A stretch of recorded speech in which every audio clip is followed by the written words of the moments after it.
성도 여러분 안녕하세요. 주 예수님의 은혜와 평강이 여러분과 함께 하시기를 빕니다. 오늘도 하나님을 경외하는 마음으로 하나님께 아침 예배를 드립시다. 먼저 사도신경으로 우리의 신앙을 고백하겠습니다. 나는 전능하신 아버지 하나님 천지의 창조주를 믿습니다. 나는 그의 유일하신 아들 우리 주 예수 그리스도를 믿습니다. 그는 성령으로 잉태되어 동정녀 마리아에게서 나시고 본디오 빌라도에게 고난을 받아 십자가에 못 박혀 죽으시고 장사된 지 사흘 만에 죽은 자 가운데서 다시 살아나셨으며 하늘에 오르시어 전능하신 아버지 하나님 우편에 앉아 계시다가 거기로부터 살아있는 자와 죽은 자를 심판하러 오십니다. 나는 성령을 믿으며 거룩한 공교회와 성도의 교제와 죄를 용서받는 것과 몸의 부활과 영생을 믿습니다. 아멘. 오늘 읽으실 하나님의 말씀은 사사기 7장부터 9장의 말씀입니다.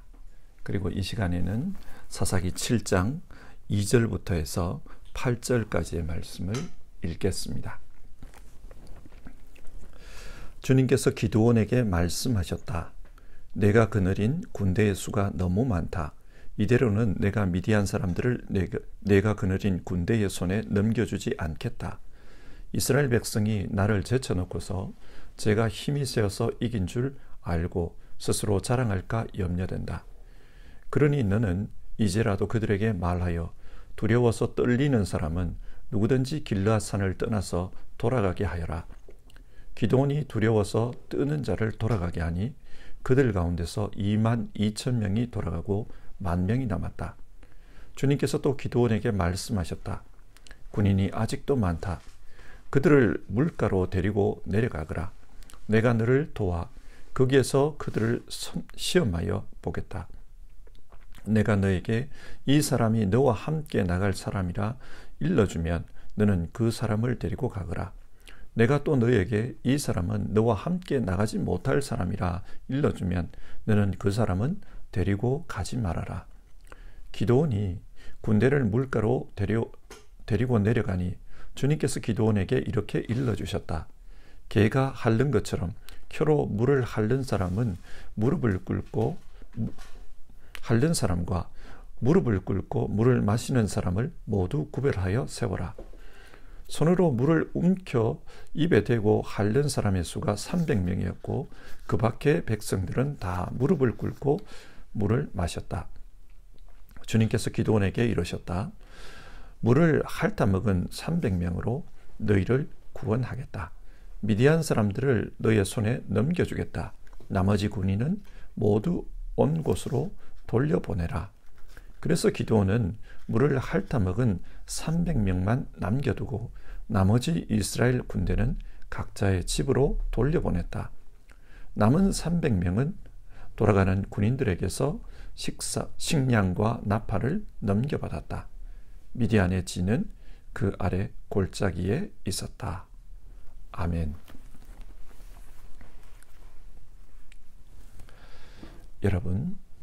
여러분은 어떤 성경 말씀을 좋아하십니까? 사람들이 좋아하는 말씀 중에 욥기 8장 7절의 말씀이 있습니다. 내 시작은 미약하였으나 내 나중은 심히 창대하리라. 정말 힘이 되는 말씀입니다. 모든 분들의 삶이 이러했으면 좋겠습니다. 시작은 작고 초라했지만 마지막은 창대한 그런 인생이 되면 좋겠습니다. 그러나 이와 반대되는 인생도 있습니다. 시작은 거창하였는데 마지막이 초라한 인생입니다. 갈라디아서 3장 3절을 보면 성령으로 시작했다가 육신으로 끝나는 사람들에 대한 책망이 나옵니다. 하나님을 믿는 사람들 중에 믿음으로 성공한 사람들이 많습니다. 그런데 그 성공 이유가 문제입니다. 어떤 이들은 그 성공에 취해 스스로 자랑하다 스스로 넘어집니다. 그래서 결국은 믿음도 잃고 성공도 잃어버리는 것입니다. 만약 한 개인의 인생이 이렇게 끝난다면 그 인생은 불행한 인생입니다. 사사기 6장부터 9장은 사사 기드온에 대한 말씀입니다. 기드온은 므낫세 지파에 속한 작은 자였지만 하나님께서 그를 큰 용사로 세워주셨습니다. 그래서 이스라엘 역사에 큰 기여를 했습니다. 하지만 동시에 기드온은 큰 어두움도 남겼습니다. 마지막이 좋지 못했습니다. 오늘 성경이 말씀하는 이 기드온 이야기를 읽으면서 우리는 하나님 앞에서 어떤 모습으로 살아야 하나, 어떤 인생으로 살 것인가, 그것을 생각해 보았으면 좋겠습니다. 그러면 성경 말씀을 같이 보겠습니다. 먼저 사사기 7장입니다. 이스라엘 백성과 미디안 족속 사이에 전쟁이 벌어졌습니다. 하나님은 기드온에게 군대를 거느리고 전쟁터로 가라고 합니다. 이 당시 이스라엘의 군대는 민병대 수준이었습니다. 수준이 높지 않았습니다. 이 전쟁에 참여하기 위해 모인 사람의 수가 약 3만 2천 명 정도였는데 적지 않은 숫자였습니다. 물론 13만 5천 명이나 되는 미디안 군대를 상대하기에는 적은 수이지만 하나님 보시기에 이 숫자는 너무 많다고 했습니다. 여러분, 하나님께서 왜 많다고 하셨습니까?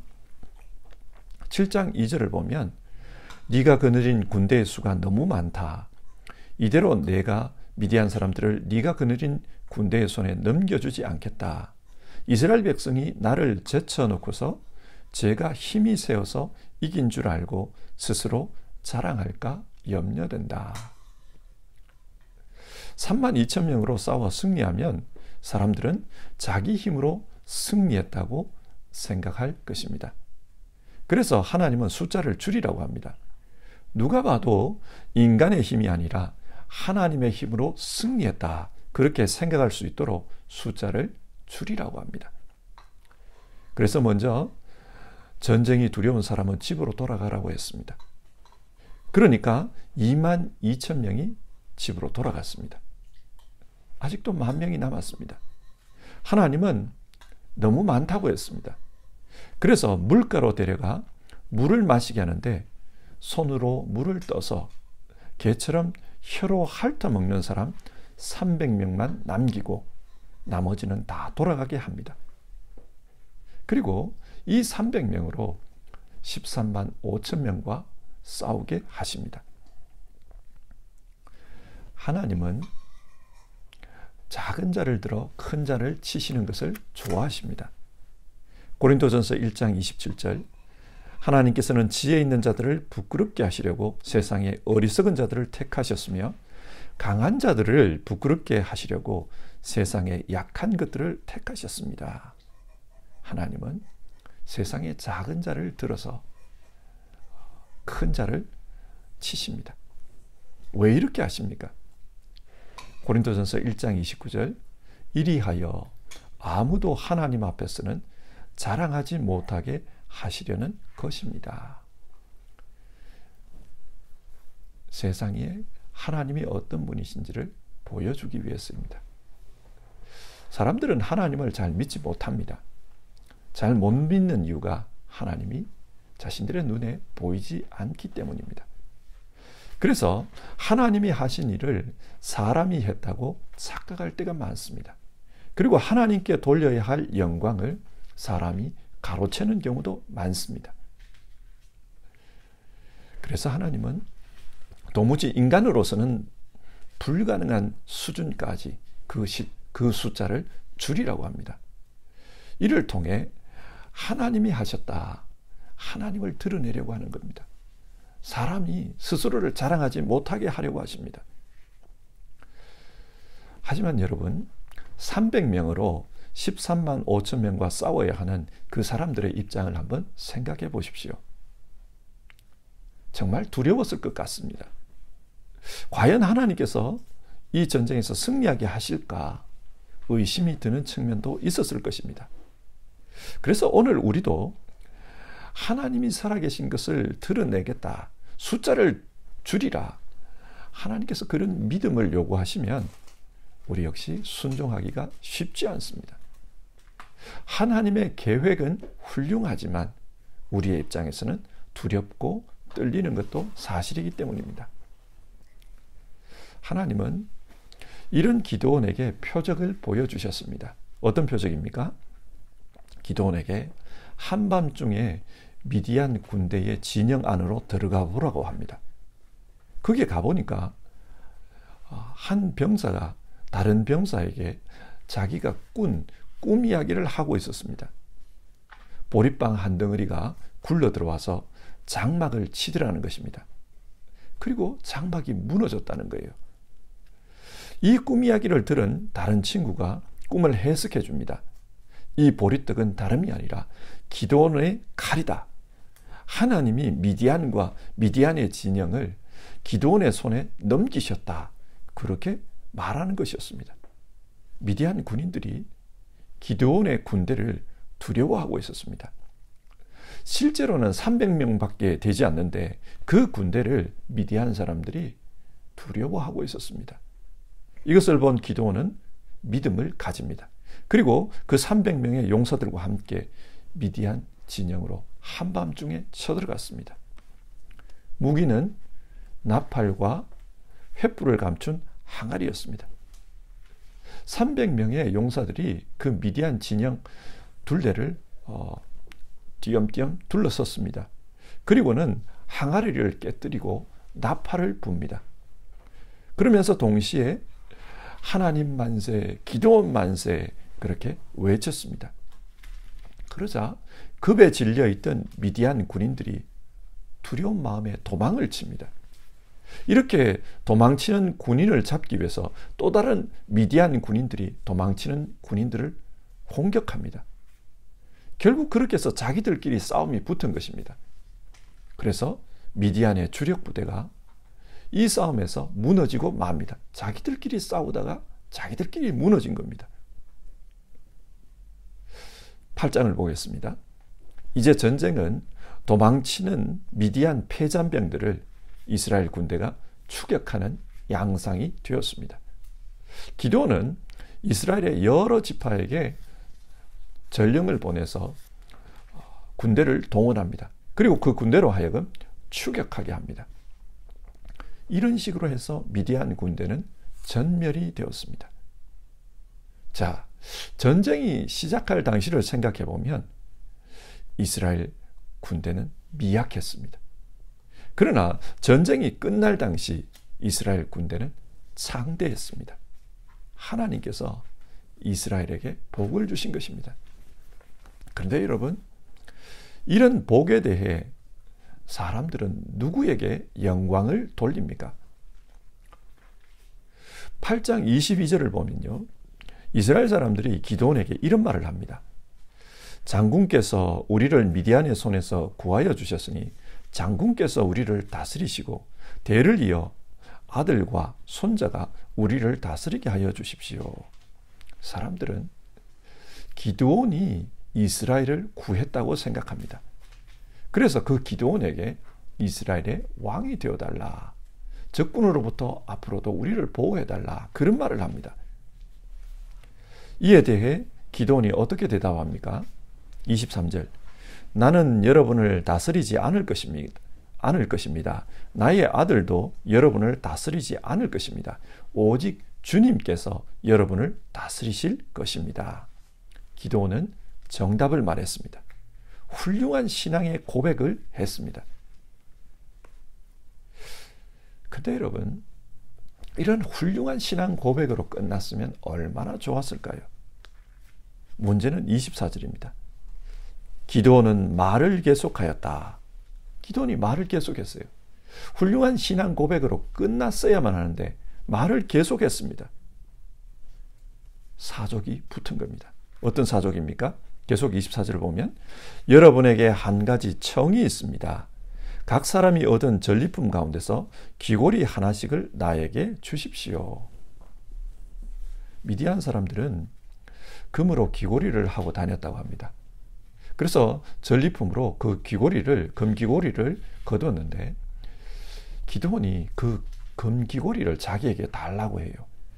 그래서 그 금을 모아보니까 1700세겔이나 되었습니다.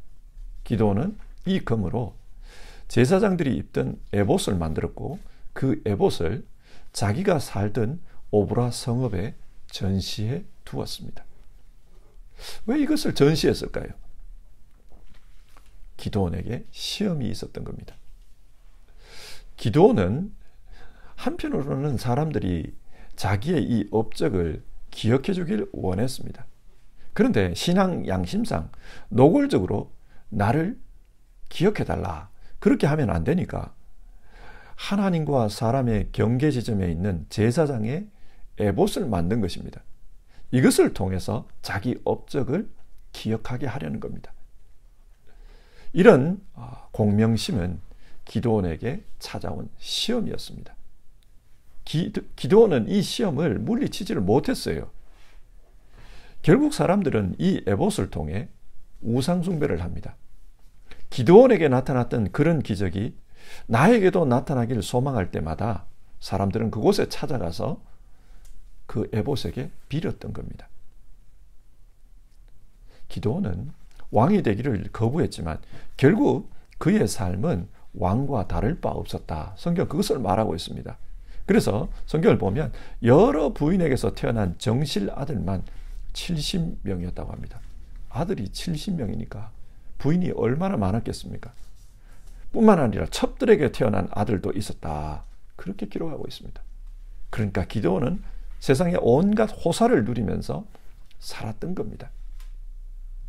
하나님께서 은혜를 주셔서 전쟁에서 승리했는데 기드온은 그 하나님의 은혜는 묻어버리고 자기의 영광만 드러내며 산 것입니다.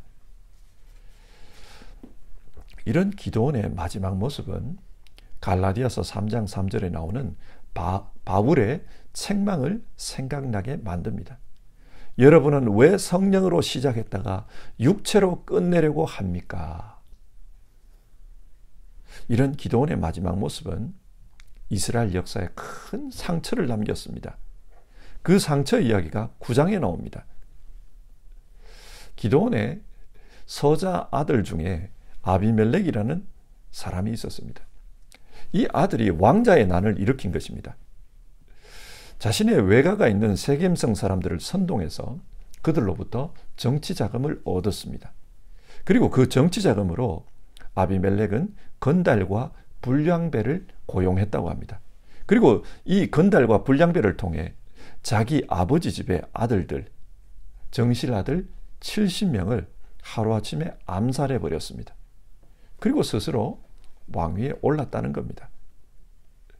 이렇게 왕위에 오른 아비멜렉은 이스라엘을 어떻게 다스렸습니까? 마치 가시나무가 온갖 식물들을 삼키고 찌르고 짓누르듯 그렇게 이스라엘을 다스렸다고 합니다. 이스라엘은 괴로웠습니다.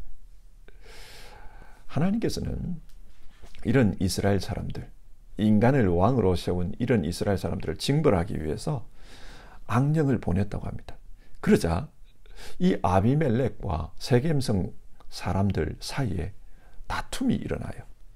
그래서 세겜 사람들이 아비멜렉에게 반기를 듭니다. 그래서 아비멜렉이 그 세겜성 사람들에게 보복을 하는데 그 결과 세겜성 사람들이 많이 죽었습니다. 살아남은 사람들은 살기 위해서 주변으로 도망을 갑니다. 도망간 사람들이 그 세겜 주변에 있는 한 동굴에 숨자 아비멜렉은 그 동굴 앞에 나무를 쌓아놓고 불을 질러버렸다고 합니다. 그래서 사람들이 그 불에 죽었다는 거예요. 1000명이나 죽었습니다. 여러분, 성경이 이것을 통해 무엇을 말합니까? 기드온이 이미 말한 것처럼 이스라엘의 통치자는 하나님입니다. 하나님께서 다스리십니다. 그렇기 때문에 하나님은 자신을 대신해서 다스릴 사사를 하나님께서 직접 선택해 주셨습니다. 그들을 선택해서 하나님이 불러주셨던 겁니다. 그런데 하나님의 영광보다 자기 영광에 관심이 많았던 그런 기드온의 욕망은 이 아비멜렉을 통해 꽃을 피우고 열매를 맺습니다. 그래서 아비멜렉은 하나님의 부르심을 받지도 않았는데 스스로 왕이 되어 이스라엘을 괴롭힙니다. 그 결과 이스라엘 전체가 불행해진 것입니다. 이스라엘이 이스라엘을 불태워 죽이는 그런 끔찍한 일이 그 땅에서 벌어졌던 겁니다. 이런 잔인한 짓을 하던 아비멜렉은 결국 어떻게 됩니까? 자신의 독재를 정당화하기 위해서 세겜과 동맹을 맺었던, 그래서 세겜성 사람들을 돕던 이들을 공격합니다. 그 중에 하나가 데베스성 사람들인데, 데베스를 공격할 때 성 위에서 어떤 여인이 맷돌 한 조각을 던졌다는 거예요. 그 던진 맷돌 조각에 아비멜렉이 머리를 맞아서 죽고 말았다. 성경은 그 이야기를 합니다. 의도적으로 던진 게 아니고 무심코 던졌다고 합니다. 이것이 의미하는 것은 아비멜렉은 하나님께 벌을 받아 죽었다는 말입니다. 악한 인간의 최후는 이렇게 하나님의 징벌을 받아 쓰러지게 됩니다. 여러분, 오늘 성경이 무엇을 말씀합니까? 하나님은 우리 인생이 처음은 미약했더라도 마지막은 창대하기를 원하십니다. 하나님을 믿는 작은 믿음으로 시작했지만 하나님께서 함께 하심으로 말미암아 하나님의 영광이 드러나는 그런 창대한 인생으로 그 역사가 끝나기를 원하십니다. 그런데 인간이 하나님의 영광을 탐하고 스스로를 자랑하기를 원합니다. 그러면서 세상의 온갖 호사를 누리며 기드온처럼 살다가 마지막이 불행한 이들이 있다는 겁니다. 기드온은 성령으로 시작했지만 육신으로 끝나는 그런 안타까운 인생이 되고 말았습니다. 한국교회를 보면 이런 현대판 기도원들이 많다는 것을 알 수 있습니다. 한국교회는 위대한 부흥사들이 여러 분 계십니다. 시작은 초라했지만 하나님이 주신 능력으로 세계에서 가장 큰 교회를 만든 분들이 아주 많습니다. 그런데 그분들 중에는 마지막이 아름답지 못한 분들도 있습니다. 하나님이 역사하신 그 교회를 자기 자식에게 세습하고 그 가족들이 대를 이어 호가호위하는 그런 이야기들이 우리에게 심심찮게 들려옵니다. 현대판 기드온입니다. 여러분, 오늘 우리는 어떻게 살아야 할까요? 끝까지 하나님의 은혜로 살 수 있기를 바랍니다. 그러기 위해서는 우리에게 유혹이 찾아오고 시험이 찾아올 때 그때 믿음으로 대응해야 합니다. 고린도전서 10장 12절은 선줄로 아는 자 넘어질까 조심하라. 우리에게 그렇게 권면합니다. 기도는 정답을 아는 사람이었습니다. 이스라엘은 하나님이 다스리신다. 하나님이 왕이다. 그렇다면 자기가 아는 정답대로 그렇게 신앙했어야만 합니다. 하지만 시험이 찾아왔을 때 넘어지고 말았습니다. 왜 넘어졌습니까? 자기가 섰다고 생각했기 때문입니다. 선줄로 아는 자 넘어질까 조심하라. 이 성경 말씀을 기억해야 합니다. 우리 성도님들도 어떻게 살아야 하는가 신앙의 정답을 다 알고 계실 것입니다. 예수 그리스도 안에서 예수님을 따라 살아야 한다. 정답을 아실 것입니다. 우리가 이 정답을 알매도 불구하고 간혹 넘어지는 이유는 시험이 찾아오기 때문입니다. 넘어뜨리기 위해서 사탄이 우는 사자와 같이 덤벼들기 때문입니다. 우리는 깨어 있어서 정말 주님 말씀 붙들고 선줄로 아는 자 넘어질까 조심하라. 늘 깨어 있어서 믿음으로 대응할 수 있기를 바랍니다. 이렇게 깨어서 믿음으로 대응할 때 시작은 미약했지만 마지막이 창대한 그런 사람으로 기억될 수 있습니다. 우리 모두 마지막이 창대한 그런 사람들 다 되기를 바랍니다. 오늘 말씀을 생각하면서 찬송하고 기도하겠습니다. 찬송가 342장 342장 너 시험을 당해 우리 1절과 3절 부르고요. 같이 기도하겠습니다.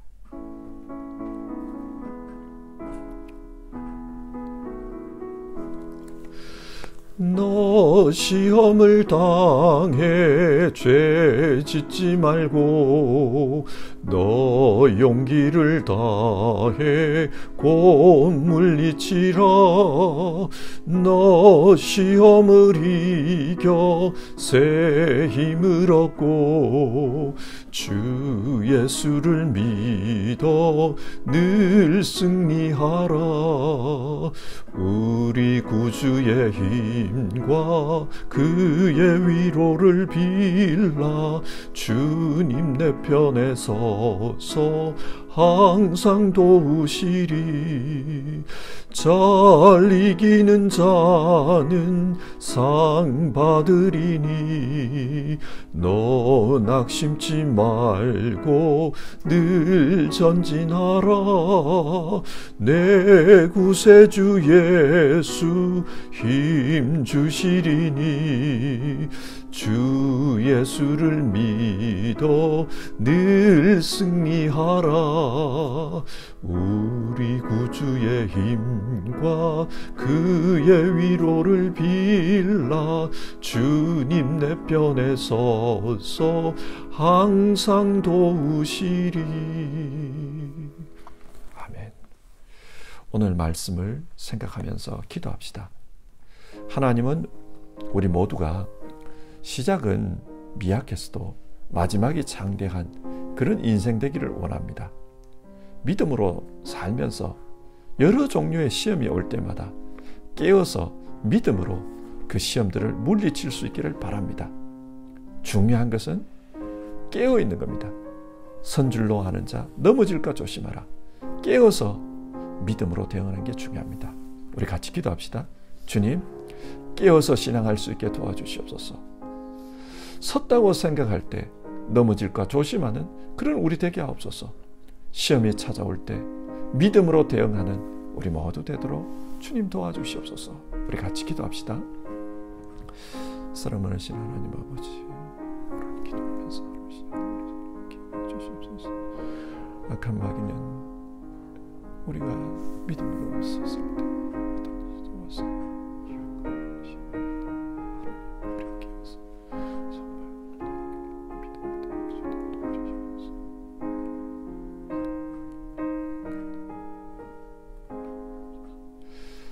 하나님, 오늘 성경은 우리에게 어떻게 살아야 할까 그것을 교훈해 줍니다. 하나님은 우리 모두가 시작은 미약했지만 마지막에 창대한 그런 인생이 되기를 원하시는데, 그래서 우리에게 예수 그리스도를 보내주셨고 그 예수님을 믿고 그 예수님을 따르는 가운데 마지막이 창대한 인생이 되기를 원하시는데, 우리는 섰다고 생각할 때 시험에 들기가 쉽다는 것을 잘 압니다. 주님, 우리를 도와주시옵소서. 깨어서 신앙할 수 있게 도와주시옵소서. 늘 깨어서 섰다고 생각할 때 그때 늘 깨어서 정말 믿음으로 예수 그리스도를 따라가는 그런 삶을 잘 살아가는 우리 모두 되도록 주님 도와주시옵소서. 그래서 우리 성도님들 모든 분들이 마지막이 창대한 그런 인생 되도록 주님 도와주시옵소서. 예수 그리스도 안에서 우리 주 예수님으로부터 착하고 충성된 종이라고 칭찬 듣는 분들 다 될 수 있도록 주님 도와주시옵소서. 오늘도 하루를 시작하면서 믿음으로 살게 하옵소서. 깨어있게 하옵소서. 성령 하나님 우리와 함께 해주시옵소서. 그렇게 간구하는 모든 분들에게 주님의 역사가 있기를 바랍니다. 깨어서 신앙하게 하여 주시옵소서. 예수님의 이름으로 기도드립니다. 아멘. 주기도문 하겠습니다. 하늘에 계신 우리 아버지, 아버지의 이름을 거룩하게 하시며 아버지의 나라가 오게 하시며 아버지의 뜻이 하늘에서와 같이 땅에서도 이루어지게 하소서. 오늘 우리에게 일용할 양식을 주시고 우리가 우리에게 잘못한 사람을 용서하여 준 것 같이 우리 죄를 용서하여 주시고 우리를 시험에 빠지지 않게 하시고 악에서 구하소서. 나라와 권능과 영광이 영원히 아버지의 것입니다. 아멘.